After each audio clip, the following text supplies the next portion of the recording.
My son and my daughter-in-law dumped me at the airport like garbage with $50 and walked away laughing. I'm Cadell Anderson, 74 years old, 3 Purple Hearts from Vietnam. What my son Harry and his wife Lisa didn't know when they stole my house was simple. This broken old Marine had been 3 steps ahead of them for months. See, they thought forging my signature on property papers would be easy. Thought my PTSD made me too confused to fight back. Thought calling me crazy in front of neighbors would stick. They even filmed my episodes to build their case. But here's what happens when you mess with someone who survived 3 tours in hell. You find out the difference between broken and battle-tested. For 3 years, I let them think they were winning. Let them spend my money. Let them plan my future in a nursing home. All while I documented every lie, every stolen dollar, every cruel laugh. Because sometimes the best revenge isn't getting mad. It's getting even in front of 800 people on Memorial Day. Please subscribe and drop a comment below to let me know where you're tuning in from. This is how I turned their greed into their destruction. One recorded conversation at a time. Let me take you back to where this nightmare began. 3 years ago, after my wife Era died from cancer, I moved in with Harry and Lisa in Fayetteville, North Carolina. They convinced me it was temporary. Just until you get back on your feet, Dad. I should have known better. The house was mine, bought and paid for in 1987 with my disability pension, worth $285,000 today, but I signed papers letting Harry handle the bills while I grieved. I trusted my only child. The humiliation started small. Harry would roll his eyes when I took my PTSD medication, sertraline 100 milligrams, prazosin 2 milligrams. Pop's pill time again, he'd announce to Lisa. They'd share those looks. You know the ones. When loud noises triggered my episodes, Harry got worse. Car doors slamming, his BMW alarm going off, even the garbage truck on Tuesday mornings. I'd duck, hands trembling, transported back to those rice paddies in Vietnam. There goes the crazy old man again, Harry would say, acting out his war movies. Lisa started filming me with her iPhone 15 Pro. For your own good, she claimed, in case we need to prove you're struggling. I apologized constantly, for flinching, for asking him to lower the TV, for existing. I'm sorry, son, I know I'm difficult. You're not difficult, Dad. You're broken. Those words cut deeper than any shrapnel I'd taken in '69. They made me eat dinner after they finished, leftovers on paper plates while they used the good china Era picked out. I sat in the kitchen like hired help, listening to them plan their future in my house. Once we get the deed transferred, we can refinance, Lisa whispered. Maybe get that pool we wanted. I heard everything, but I stayed quiet. My VA appointments became ammunition. He can't even drive himself to the doctor, Harry told the neighbors. Memory's going. PTSD's getting worse. None of it was true. My competency evaluation from Dr. Patricia Hayes was clear. Fully functional, mild anxiety disorder, well managed with medication. But Harry didn't share that report with anyone. They controlled my mail, my phone calls, even my veteran benefit statements. We handle Dad's finances now, Harry would tell people. He gets confused with numbers. Confused? I'd been balancing books since before he was born. The worst part was watching them spend my money. Harry's BMW lease, $720 monthly. Lisa's shopping trips, designer purses, expensive dinners, all charged to the account they managed for me. It's our money too, Lisa reminded me when I questioned a $1,500 charge at Nordstrom. We're taking care of you. Taking care of me meant I drove a 15-year-old Honda Civic while they flashed around in luxury vehicles. It meant I clipped coupons while they ordered DoorDash every night.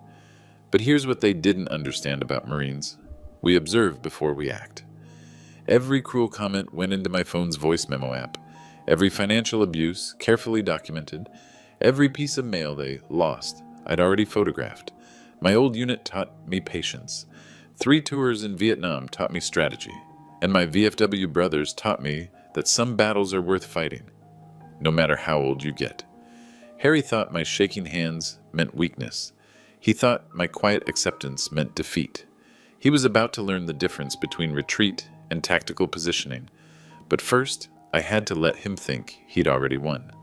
Because the bigger they feel, the harder they fall. And Harry was about to fall from a very great height. By January 2024, 4, I understood exactly what I was facing. This wasn't just about a house anymore. This was about everything I'd worked for, everything I'd sacrificed, and everything I had left to lose. The financial stakes were brutal. My house, bought with blood money from 3 Purple Hearts, was worth $285,000. Harry had already contacted 3 mortgage companies about refinancing. I found the applications in his email when he left his laptop open. But the house was just the beginning. My military contractor pension with Lockheed Martin, earned over 25 years maintaining aircraft, had accumulated to $1.3 million. Harry and Lisa thought I was living on Social Security and food stamps. They had no idea about the Lockheed account. If they succeeded in declaring me incompetent, they'd control everything. The house, the pension, even my Purple Heart disability payments, $1,250 monthly. I'd end up in some state-run nursing home while they lived like royalty on my dime. The social stakes cut deeper. Fayetteville is a military town. Everyone knows everyone. If word spread that I was mentally incompetent, that I couldn't manage my own affairs, my reputation in the veteran community would be destroyed. My VFW post, where I'd been a founding member since 1972, would see me as a liability. The Marine Brotherhood that had sustained me through Era's death would distance themselves. Nobody wants to associate with the crazy old guy who lost his mind. Harry was already planting those seeds. At the grocery store, he'd stage conversations loud enough for others to hear. "Dad, you already bought milk yesterday, remember? We talked about this." I never bought milk the day before, but strangers didn't know that. At church, he'd guide me by the elbow, like I was feeble. "Careful, Pop. Watch your step," making sure everyone saw him caring for his declining father. The emotional stakes were the worst part. Era and I had built this life together. Every piece of furniture told a story. The kitchen table where we paid bills for 30 years, the bedroom where she died, holding my hand. If I lost the house, I lost Era's memory. I lost our life together. And I'd die knowing my only son, the boy I'd worked 3 jobs to put through college, saw me as nothing more than an obstacle to his inheritance. But Marines don't surrender, even when the odds look impossible. I started doing reconnaissance, real estate records at the county courthouse, military pension regulations, elder abuse statutes. I had a law degree from the University of Hard Knocks and 40 years of dealing with military bureaucracy. The math was simple. Harry needed me, declared incompetent, to steal my assets. But competency requires medical evidence, and my VA medical records were spotless. Dr. Patricia Hayes had been treating my PTSD for 15 years. Every evaluation showed the same result. Mild anxiety disorder, well controlled with medication, fully functional mentally. Harry was building his case on lies, and lies have a way of collapsing when exposed to sunlight. I also discovered something interesting about property law in North Carolina. Any deed transfer over $50,000 requires 2 independent witnesses and notarization by a licensed professional. The document Harry was preparing had 1 witness, his wife, and a notary stamp that looked suspiciously fresh. My old friend Jimmy Miller, retired colonel and current VFW commander, happened to be a notary public. He'd been stamping documents for 20 years. One look at Harry's paperwork, and he'd spot the forgery immediately. But I needed Harry to make his move first. In military terms, I needed him to commit his forces before I revealed my own strength. The stakes were clear. Everything I'd built, everything I'd earned, everything Era and I had created together. Against that, Harry had arrogance, greed, and a fundamental misunderstanding of who he was dealing with. He thought PTSD made me weak. He thought age made me stupid. He thought 30 years of military service was just playing soldier. He was about to get an education in what Marines do to people who threaten their own. But first, I had to let him spring his trap. Because sometimes the best defense is letting your enemy think they've already won. The house was worth $285,000. My pension was worth $1.3 million. My dignity was priceless. And Harry was about to learn that some things are worth fighting for, no matter what it costs. The boy thought he was playing checkers. But this old Marine was playing chess, and I was already 3 moves ahead. The first real battle happened on a Tuesday morning in February. I was taking my medication, my daily routine with the sertraline and prazosin, when Harry cornered me in the kitchen. "We need to talk, Dad." Lisa stood behind him, arms crossed, iPhone ready. Always ready. "About what, son?" "About your situation." I set down my pill organizer. Era had bought it for me in 2019, blue plastic with day of the week compartments. Harry stared at it like it was evidence. "What situation?" "You're getting worse." "I feel fine. Yesterday you asked me 3 times when dinner was." That was a lie. I'd asked once, at 4 o'clock, because Lisa usually cooked at 5, but it was already 6:30. I don't remember that. See? That's exactly what I'm talking about. Harry sat across from me. His voice shifted into that patronizing tone he used with his clients at the insurance office. "Dad, Lisa and I have been discussing your care." "I don't need care. You need structure, support, professional help." "I see Dr. Hayes every month." "Dr. Hayes doesn't live here. She doesn't see the daily decline." "Daily decline? Like I was some broken appliance winding down." "What decline?" Lisa stepped forward, phone positioned perfectly. "Yesterday you put the milk in the cabinet." "Another lie. I never touched their milk. I drank black coffee and water." "I don't think so." "Dad, we're trying to help you." "Help me what?" "Accept reality." The word reality hit different coming from Harry, like he owned it, like his version was the only version that mattered. "My reality seems fine." "Does it? When's the last time you balanced a checkbook?" "You handle my finances now. Because you asked us to. Because you insisted. Because you were making mistakes." We stared at each other across Era's kitchen table. 30 years of shared meals, birthday cakes, Christmas mornings, all of it dissolving into this moment. "What mistakes?" "The electric bill. You paid it twice.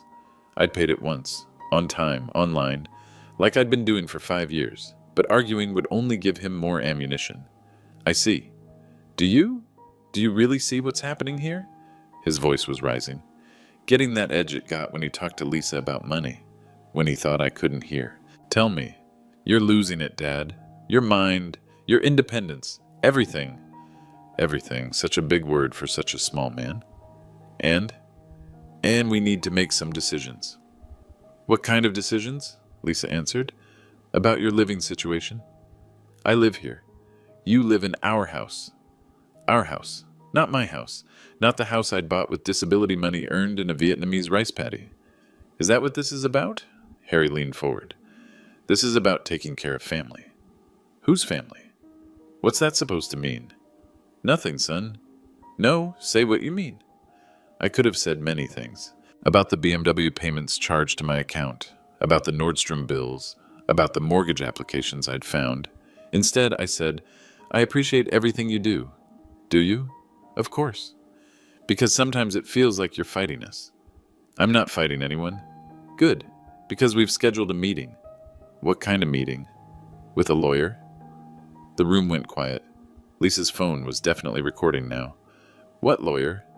"Someone who specializes in family situations." "Family situations?" Like I was a situation to be managed. "What kind of family situations?" "Competency issues." There it was. The word they'd been dancing around for months. "Competency." "Just a consultation, Dad. Nothing formal." "Yet." Harry flinched. "What?" "Nothing formal yet." "Dad, we're not the enemy here." "Enemy?" Interesting choice of words from someone who'd been stealing my money for 3 years. "I know." "Do you? Because your attitude lately?" "What about my attitude?" "You're paranoid, suspicious, asking questions about every little thing." "Every little thing, like my own financial statements, like my own mail, like my own house. I just want to understand." "Understand what?" "Where my money goes." Lisa stepped closer. "Your money goes to taking care of you." "All of it?" "What's that supposed to mean?" $720 for a BMW lease. Harry's face went red. "That's for your transportation. I have a car. A 15-year-old Honda. It runs fine. Dad, you deserve better." "Better. From the son who made me eat leftovers on paper plates. I'm comfortable." "Are you? Are you really comfortable watching your son struggle to pay bills while you hoard money?" "Hoard money. Like saving for my funeral was selfishness. I'm not hoarding anything." "Mafu, Then trust us to manage it properly. I do trust you. Then sign the papers. What papers?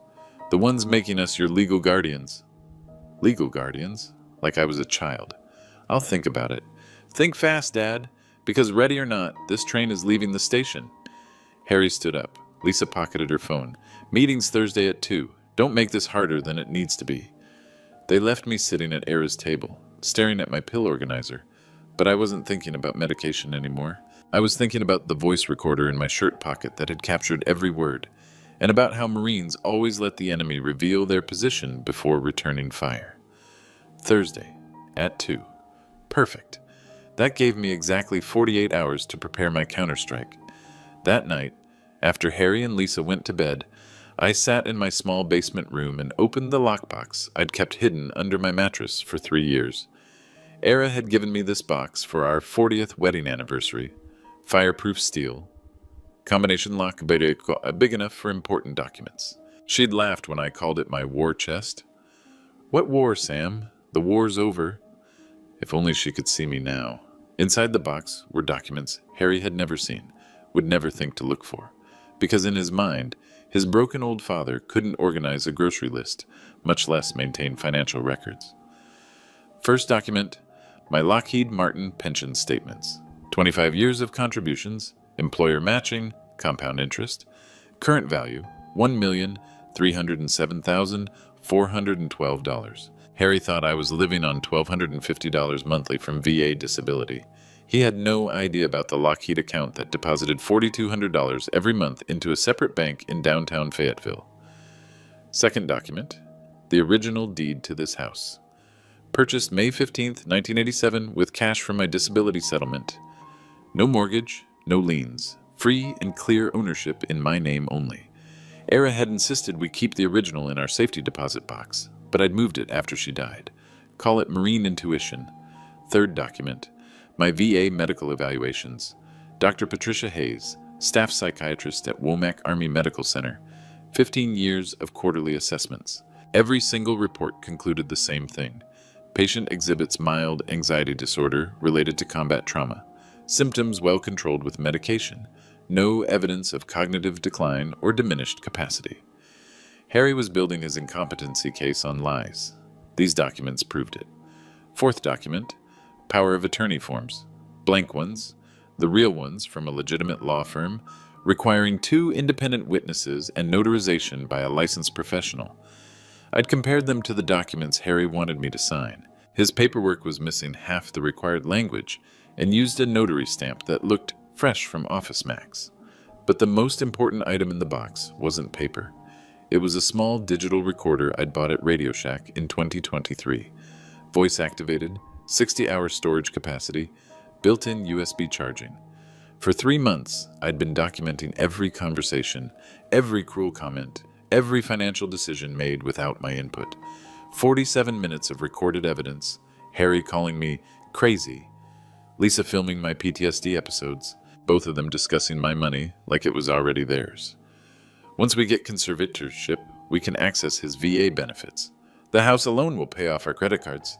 Think he'll last long in a nursing home? All of it preserved in digital clarity. The last item was a business card. Colonel James Miller, retired. VFW Post, 1952 Commander. Licensed notary public. Licensed attorney. And my friend for 32 years. Jimmy had served in Desert Storm after I came home from Vietnam. Different war, same brotherhood. He knew what real PTSD looked like. He knew what real incompetency looked like, and he knew what real legal documents looked like. I'd called Jimmy the day before, after Harry mentioned the Thursday meeting. Sam, you need representation? Maybe, can't say too much on the phone. Understood. You want me to review some paperwork? That would help. Bring everything Thursday morning, before your meeting. Jimmy didn't ask questions. Marines don't need explanations when a brother needs help. I closed the lockbox and slid it back under my mattress. Tomorrow, I'd start making copies of everything. Thursday morning, I'd show Jimmy the evidence. Thursday afternoon, I'd walk into that meeting prepared for war. Harry thought he was fighting a confused old man with shaky hands and a head full of nightmares. He was actually fighting a Marine with 40 years of military training, 60 hours of recorded evidence, and $1.3 million in resources. But I'd let him discover that the hard way, because sometimes the best strategy is letting your enemy think they've already won. Until it's time to show them, they never even started fighting. Saturday afternoon, February 24th. The Johnsons were throwing their annual neighborhood barbecue. 20-plus families gathering in their backyard for burgers, beer, and small-town socializing. Harry insisted we attend. Good for Dad to get out, he announced to everyone. He doesn't socialize much anymore. I knew better. This was performance. Harry playing the devoted son, managing his declining father in front of witnesses. The Johnsons' backyard was packed. Kids running around the playset. Adults clustered around picnic tables.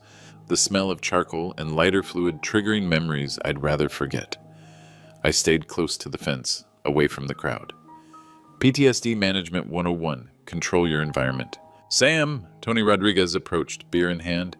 Staff Sergeant, current active duty, stationed at Bragg. Mid-30s, 2 deployments in Afghanistan. He'd moved in 3 houses down last year. Hey Tony, how you holding up? Can't complain. How's retirement treating you? Before I could answer, Harry appeared. That protective smile he wore in public. Dad gets tired easily these days, Harry said. Don't we, Pop?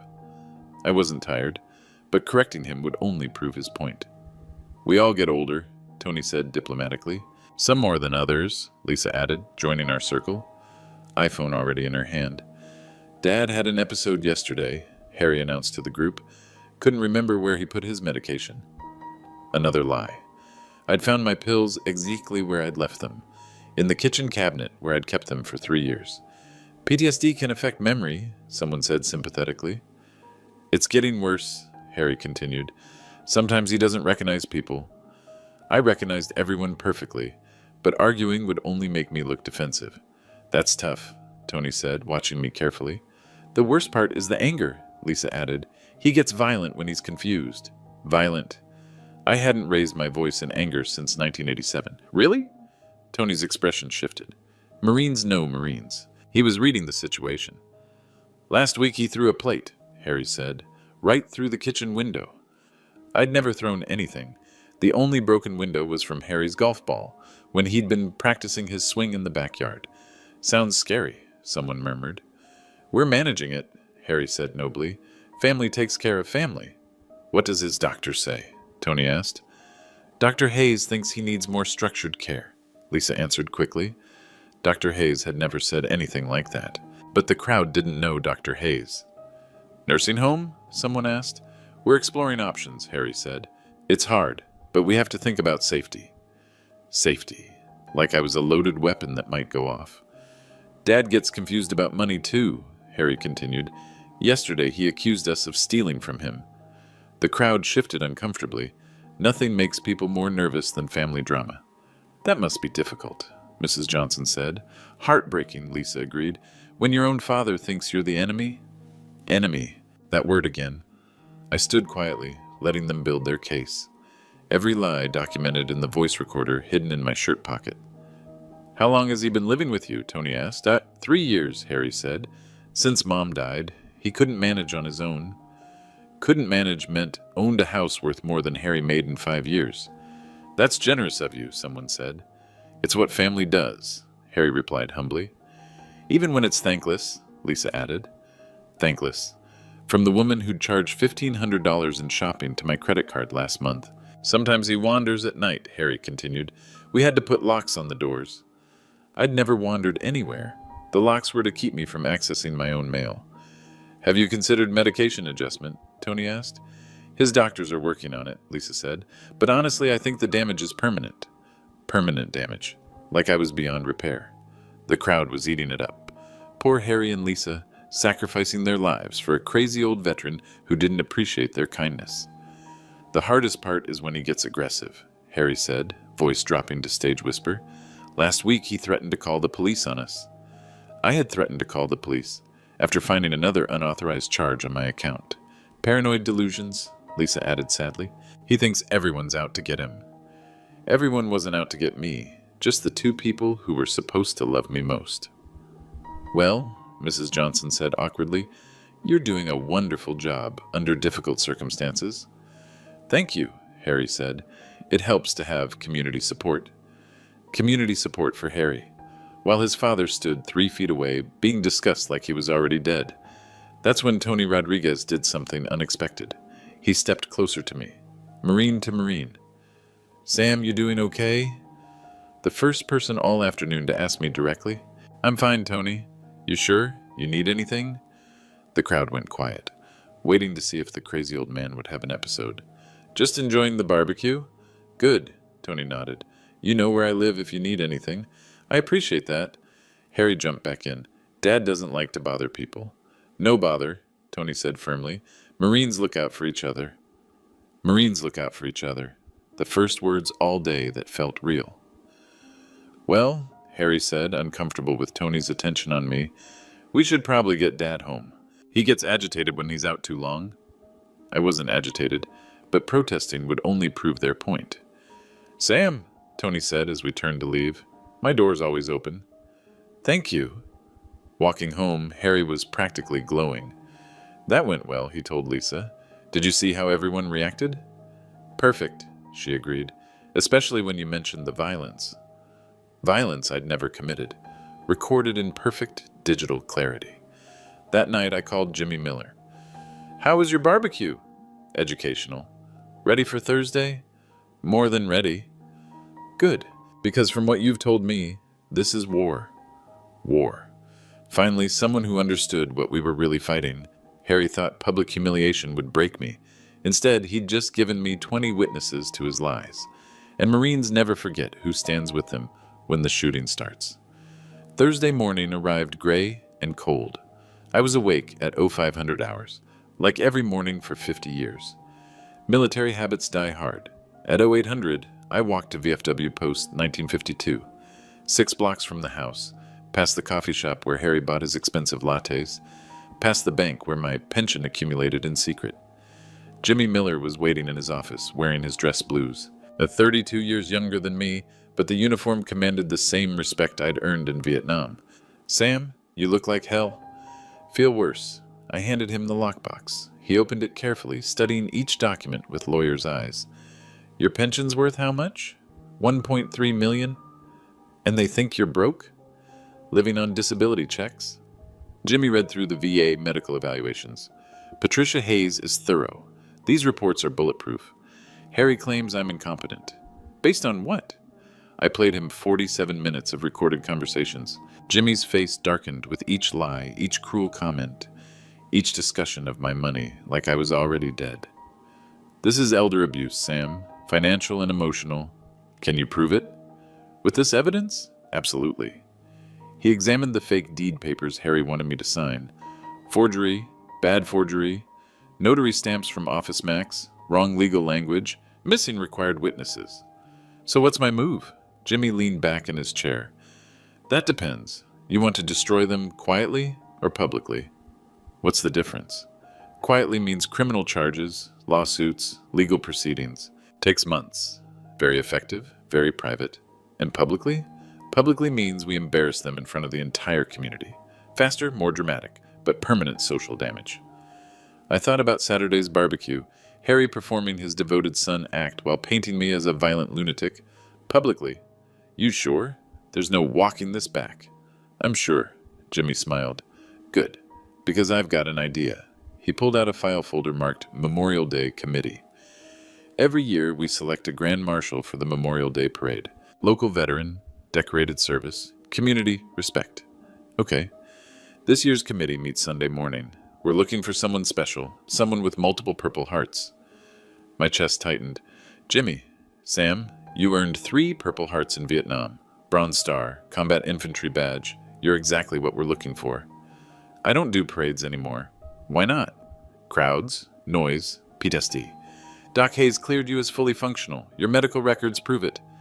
He was right, but 30 years of avoiding crowds doesn't disappear overnight. "What about Harry?" "What about him?" "He'll be furious." "Good. Let him be furious in front of 800 people. 800 people. The annual Memorial Day Parade drew the entire town. I need to think about it. No thinking. Yes or no. Jimmy understood Marines. Sometimes you need orders, not options. Yes. Excellent. Committee meets Sunday at 1000 hours. I'll nominate you. Motion will pass unanimously. How do you know? Because I'm the chairman. Sunday morning, I walked to the VFW at 9:45. 5 committee members sat around the conference table. Jimmy plus 4 other veterans spanning Korea through Iraq.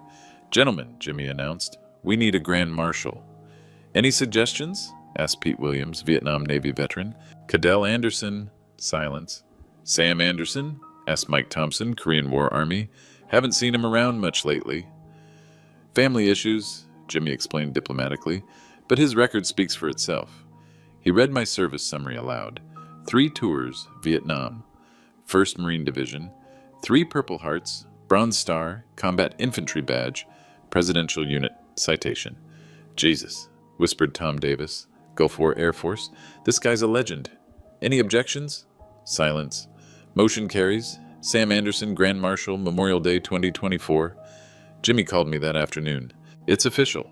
You're our Grand Marshal. Now what? Now we announce it. Local paper, social media, community bulletin board. Harry will see it. That's the point. The announcement appeared in Tuesday's Fayetteville Observer. Vietnam veteran selected as Memorial Day Grand Marshal, VFW Post. 1952 proudly announces Cadell Anderson, 74, as Grand Marshal for Monday's Memorial Day Parade.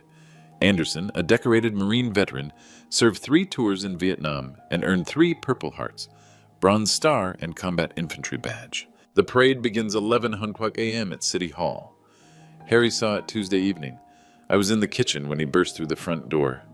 Dad, did you see this? He held up the newspaper, hands shaking. See what? This article about you being Grand Marshal. Oh, that. Oh, that. This is huge. It's just a parade, son. Just a parade? Dad, this is an honor. Why didn't you tell us? Because you think I'm incompetent, I thought. Because you've spent 3 years painting me as a crazy old man. Didn't seem important. Not important. Dad, the whole town will be watching. The whole town, including everyone from Saturday's barbecue who'd heard Harry describe my violent episodes and paranoid delusions. I suppose.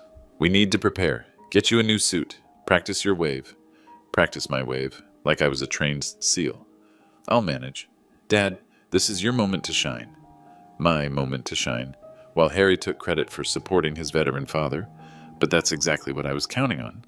Monday morning, Harry would escort his honored father to the parade. He'd wave to the crowd, accepting their admiration for being such a devoted son. And then I'd show everyone who Cadell Anderson really was. Not the broken old man Harry described at barbecues, but a decorated Marine with 47 minutes of recorded evidence and 1.3 million reasons to fight back. The parade was 5 days away. Time to lock and load. Memorial Day morning, 0800 hours. Dress blue uniform pressed and ready, medals positioned according to regulation. 3 Purple Hearts, Bronze Star, Combat Infantry Badge, gleaming in the sunlight. I hadn't worn these decorations in 15 years. The weight felt familiar. Harry circled me like a photographer, adjusting my collar, straightening my ribbons. Dad, you look incredible. Like a real Marine. Like a real Marine, as opposed to the fake Marine I'd been pretending to be for 50 years. Thank you, son. The whole neighborhood's gonna see this. Mrs. Johnson, the Rodriguez family, everyone from Saturday's barbecue. Everyone who'd heard him describe my violent episodes and paranoid delusions. I hope I don't disappoint them. Disappoint them? Dad, you're a hero. Hero. Interesting how that word changed when there were cameras around. We drove to City Hall in Harry's BMW. He detailed it for the occasion, wanting to look good for the neighbors. Remember to wave, he coached. Smile, make eye contact, show them the medals. Show them the medals he'd called old junk for 3 years. The parade staging area buzzed with activity. High school marching band tuning instruments, Boy Scout troops organizing flags, local politicians practicing their politician smiles. Jimmy Miller approached in full dress uniform, Colonel's eagles catching the morning light. Sam, ready for this? Ready. Good. You'll be riding in the lead convertible. I'll introduce you at the reviewing stand. Harry stepped forward, extending his hand. Colonel Miller, I'm Harry Anderson, Sam's son. Jimmy shook his hand politely. Nice to meet you. Thank you for this honor. Dad's been so excited. Dad's been so excited. Like I was a child anticipating Christmas. Your father earned this honor 50 years ago. Retry P continue. Edit, your father earned this honor 50 years ago, Jimmy said coolly. We're just recognizing it properly. The parade marshal handed me a small American flag and helped me into the lead convertible. Red Mustang, top down, perfect for visibility. Harry and Lisa positioned themselves at the reviewing stand, front row, where everyone could see the devoted family supporting their veteran father. 1100 hours. The parade began. We rolled down Hay Street at parade speed, past hundreds of spectators lining the sidewalks, children waving flags, veterans saluting, families cheering. I waved mechanically, focusing on the reviewing stand ahead, where Harry waited with his camera ready. The convertible stopped at the microphone. Jimmy stepped forward. "Ladies and gentlemen, our Grand Marshal, Marine veteran Cadell Anderson." Polite applause. Jimmy continued. "Sam served 3 tours in Vietnam with the 1st Marine Division. Wounded 3 times, decorated for valor, 25 years with military contractors after his service." The crowd's attention focused. This wasn't just ceremonial anymore. Sam earned 3 Purple Hearts, Bronze Star, Combat Infantry Badge, and Presidential Unit Citation. He represents the best of our military tradition. Louder applause. People were standing now. Jimmy handed me the microphone. "Sam, would you like to say something?" This was the moment. 800 people watching, Harry beaming proudly, Lisa filming everything. I stood slowly, medals reflecting the sunlight. "Thank you for this honor." My voice carried across the crowd, steady and clear. "For 3 years, some people have told you I'm a broken old man, confused, violent, incompetent." Harry's smile faltered. I could see him in my peripheral vision, confusion replacing pride. "They've said I have episodes, that I throw things, that I don't recognize people." The crowd grew quiet. This wasn't a typical Memorial Day speech. "They've said I'm paranoid, that I accuse my own family of stealing from me." Harry was shaking his head now, trying to signal me to stop. Lisa had lowered her phone. "Today, I want you to know the truth." I reached into my jacket and pulled out a manila envelope. "For 3 years, my son Harry and his wife Lisa have been systematically stealing my money, forging documents, and planning to have me declared incompetent so they can steal my house." Gasps from the crowd. Harry stood up, face red. "Dad, you're confused." "I'm not confused, son. I'm a Marine." I opened the envelope, pulling out documents. "This is my Lockheed Martin pension statement. $1,300,000 money Harry doesn't know exists." The crowd murmured. Someone shouted, "Holy shit!" "This is my VA medical evaluation from Dr. Patricia Hayes. Quote, no evidence of cognitive decline or diminished capacity." End quote. Harry was pushing through the crowd now, trying to reach the platform. "And this," I held up the digital recorder, "contains 47 minutes of recorded conversations where my son calls me crazy, discusses my money like I'm already dead, and plans to put me in a nursing home while he lives in my house." The crowd erupted. Voices calling out, "Shame, and disgusting." Harry reached the platform. "Dad, please stop. You're having an episode." "I'm not having an episode, Harry. I'm having a reckoning." Jimmy stepped forward with a leather folder. "I'm Colonel James Miller, VFW commander and licensed attorney. I've reviewed Cadell's evidence. What you've heard today constitutes elder abuse, financial fraud, and forgery." He handed me a document. "This is a restraining order, effective immediately, prohibiting Harry and Lisa Anderson from entering Cadell's property or accessing his financial accounts." I handed the papers to Harry. "You're served." The crowd was on its feet now. Some cheering, some booing Harry and Lisa, phones recording everything. Tony Rodriguez pushed forward, Staff Sergeant's voice cutting through the noise. "Is there anything you need, Sam?" "Transport home would be appreciated." "Roger that." Harry was backing away, papers crumpled in his fist. "Dad, we can work this out. Family meeting. Just us. No more family meetings, son. From now on, all communication goes through Colonel Miller." "But Dad..." "That's Mr. Anderson to you." The crowd parted as Tony and 2 other Marines formed up around me. Honor guard for the walk to Tony's truck. Behind us, Harry and Lisa stood down on the platform, 800 people staring at them with disgust and disappointment. As we drove away, I could hear the crowd still buzzing with outrage. By evening, the story would be all over Fayetteville. By tomorrow, everyone would know what Harry and Lisa had tried to do. "Where to, Sam?" "Home. My home." For the first time in 3 years, that word felt real again. Tuesday morning brought consequences. Harry and Lisa were gone by 0600, moving truck loaded with their belongings. Neighbors watched from windows as they drove away in shame, unable to meet anyone's eyes. By noon, the restraining order was in full effect. Sheriff's deputy delivered official notice. Harry Anderson and Lisa Anderson were prohibited from entering 847 Pine Street or contacting Cadell Anderson directly. The financial reckoning moved faster. Wells Fargo called at 1400 hours. The account Harry had been managing showed unauthorized charges totaling $47,000 over 3 years. BMW payments, Nordstrom shopping, restaurant bills, even a vacation to Myrtle Beach I'd never taken. Mr. Anderson were reversing all unauthorized charges and freezing the account. We're also filing a fraud report with the FBI. FBI. Harry's insurance license required clean criminal record. One fraud conviction and his career was finished. Wednesday brought social consequences. Mrs. Johnson knocked on my door with a casserole and an apology. Sam, I'm so sorry. We had no idea what Harry was doing to you. Thank you, ma'am. The whole neighborhood feels terrible. We should have seen the signs. No one expects family to lie. Still, if you need anything, groceries, rides to appointments, just ask. By Thursday, the story had reached the Fayetteville Observer. Front page article. Local veteran exposes family fraud at Memorial Day parade.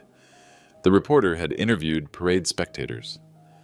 I always thought something was odd about how that son treated his father, said witness Margaret Davis. Now we know why. Disgusting behavior, added veteran Tom Wilson. Marines don't abandon Marines. Family shouldn't abandon family. Friday brought legal consequences. Colonel Miller called with updates. District Attorney's Office is filing charges. Elder abuse, financial fraud, forgery, conspiracy. Harry and Lisa are looking at 2 to 5 years each. What about restitution? Full recovery of stolen funds plus damages. They'll pay back every penny. And the house? Yours, free and clear. The fake deed was never filed, so there's no legal complications. Harry had been too confident, too eager. He'd planned to file the forged paperwork after having me declared incompetent. His greed had made him sloppy. Saturday brought the most satisfying consequence. Tony Rodriguez stopped by with news from his wife, who worked at the insurance office. Harry was terminated yesterday. Company policy, no employees with pending fraud charges. What about their BMW? Repossessed Wednesday. Turns out they were 3 months behind on payments. Harry had been stealing my money to maintain a lifestyle he couldn't afford. Now he'd lost everything. Job, car, house, reputation. Where are they living? Lisa's mother's place, 2-bedroom apartment across town. From my $285,000 house to Lisa's mother's apartment, the reversal was complete. Sunday brought unexpected consequences. The VFW Post was packed for the weekly meeting. Word had spread through the veteran community. Sam, announced Commander Miller, the Post voted unanimously. We're establishing the Cadell Anderson Elder Advocacy Fund to help other veterans facing family abuse. Applause filled the room. Marines, soldiers, sailors, airmen, all understanding that betrayal by family cuts deeper than any enemy fire. Thank you, Era would have liked that. Monday brought the final consequence. My phone rang at 10:30 hours. Unknown number. Dad? Harry's voice small and defeated. This is Mr. Anderson. Dad, please, can we talk? All communication goes through Colonel Miller. I know, but I'm sorry, we made mistakes. Mistakes. Like stealing $47,000 was an accounting error. Yes, you did. Can you forgive us? Forgiveness. The one thing he'd never earned through blood in a Vietnamese rice paddy. Harry, for 3 years you called me crazy. You mocked my Purple Hearts. You filmed my PTSD episodes. You stole my money and planned to steal my house. Silence. You told neighbors I was violent and paranoid. You were going to put me in a nursing home and forget I existed. Dad, you made one critical error, son. What? You forgot I'm a Marine, and Marines never surrender. I hung up. That afternoon, I walked through my house, for the first time in 3 years without feeling like a guest. Era's furniture in its proper place. My medications in the kitchen cabinet where they belonged. My mail delivered to my mailbox.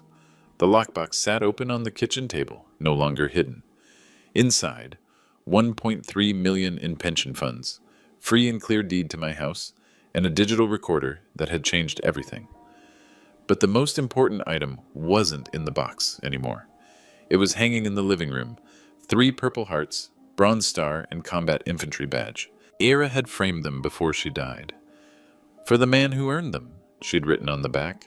I'd earned them in Vietnam 50 years ago, but I'd proven them again on Memorial Day 2024. 3 months later, I was sitting on my front porch at 0600, coffee in hand, watching the sunrise over my neighborhood. My neighborhood, my house, my life. The legal proceedings were almost finished. Harry and Lisa had accepted plea deals. 2 years probation, full restitution, community service at the VA hospital. They'd learn what real veterans looked like. Jimmy Miller stopped by twice a week, more friend than attorney now. We'd drink coffee and talk about everything except family drama. Tony Rodriguez became my closest neighbor. His kids called me Grandpa Sam and asked to see my medals. I told them stories about courage and loyalty, lessons Harry had never learned. The Cadell Anderson Elder Advocacy Fund had helped 12 veterans in 3 months, men and women facing the same betrayal I'd endured. We gave them resources, legal support, and most importantly, the knowledge they weren't alone. Dr. Hayes adjusted my medication. The PTSD symptoms had improved dramatically once the source of my real stress was removed. Turns out, being gaslit by your own family is worse for mental health than combat memories. Harry called twice more. Both times I referred him to Jimmy. He'd forfeited the right to speak directly to his father when he chose greed over love. My Lockheed pension was now managed by a financial advisor Jimmy recommended. The money would support veterans' causes after I'm gone. A better legacy than anything Harry could have provided. I'd started dating again. Mary Patterson, widow of a Navy veteran, understood military families. We took things slowly, like people our age should. The most important change was simple. I stopped apologizing for existing. No more eating dinner scraps. No more hiding my achievements. No more pretending PTSD made me weak instead of proving I'd survived hell and kept going. This morning, my phone buzzed with a text message. "Happy birthday, Grandpa Sam. Can we see your medals today?" Tony's daughter, Emma. I'd forgotten it was my birthday. 75 years old. "Of course, sweetheart. Come over after school." Tonight, the Rodriguez family would join Mary and me for birthday dinner. Real family. Chosen family. People who understood that respect is earned, not demanded. If you're watching this story, remember, it's never too late to set boundaries. It's never too late to fight back. And it's never too late to reclaim your dignity. Sometimes the people who hurt you most are the ones who should protect you most. But Marines protect each other. And that makes all the difference.